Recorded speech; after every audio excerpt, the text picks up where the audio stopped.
The cobblestones glistened under the pale glow of the moon as tourists shuffled behind the guide. He stood tall, draped in a long black coat, his movements deliberate and his voice smooth as he wove tales of the ancient city's shadowy past. "This city has lived through centuries of secrets," he said, his accent lilting, though no one could place it. "But its most intriguing stories are the ones history dares not record." Mia lingered at the back of the group, the faint scent of damp stone and old iron filling her nose. She had joined the night tour on a whim, intrigued by the mysterious flyer promising a walk through the darker side of the city. There were only 6 others in the group, all hanging on the guide's every word.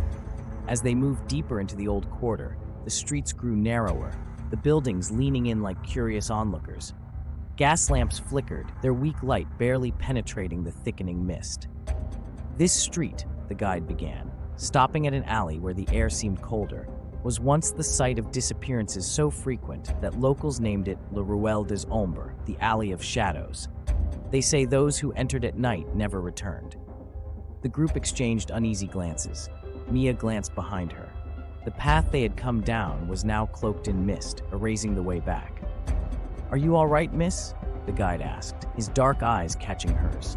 His gaze was unsettling, too intense, too knowing. She nodded quickly and fell silent as he continued. The alley seemed to close in on them, the walls covered in ivy that writhed slightly, though there was no wind. At the end of the path stood an arched doorway carved with strange ancient symbols.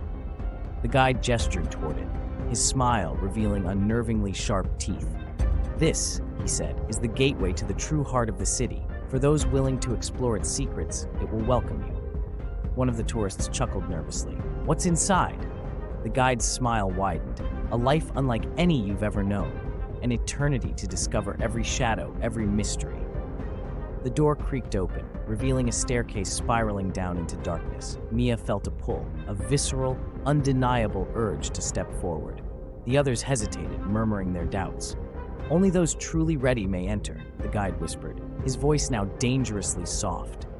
When Mia looked back at him, his face had changed. His eyes burned crimson, and his smile had twisted into something inhuman. "Will you join us?" he asked, extending a hand. Mia's heart thundered. Behind her, the fog thickened, making escape impossible. Ahead, the staircase yawned like a predator's maw. She knew she had no choice. With trembling fingers, she stepped into the shadows.